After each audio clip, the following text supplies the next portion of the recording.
So in the previous lecture, what we did is that we added the table view cell with a label there, and let's rename that label to that would be the color of the thread. So thread color, just name it this way.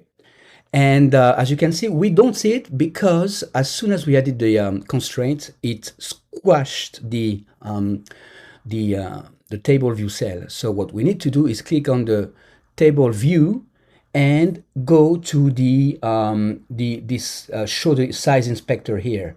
And the row height, don't put it at automatic. Put it at the height that you want. So right now it was 44 pixels, so I'm going to put 44, and same thing for the estimate.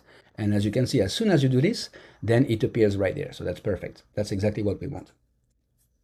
Now, what we're going to do is add more content to the content view. We want the name of the conversation. So I'm going to click on the plus sign, and I'm going to add another label. And that label will be the name of the conversation. So I'm going to drag and drop that here.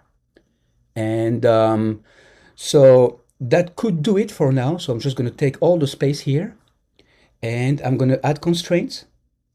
So that would be, let's say, 16 pixels away from the color here. And let's put 10 to the top and 10 to the bottom. All right, and also 10 to the left. So that's going to take all the space, and click add. And for example, let's say this conversation would be, as an example, instead of label, that would be, let's say, Samantha. That would be the name of the first person, right? Let's make it a little bit bigger so that we can see it. There we go. Feel free to change the colors, but right now that will do for now. And that would be, so whenever we click on this, then that would be inside of the details of that conversation with Samantha.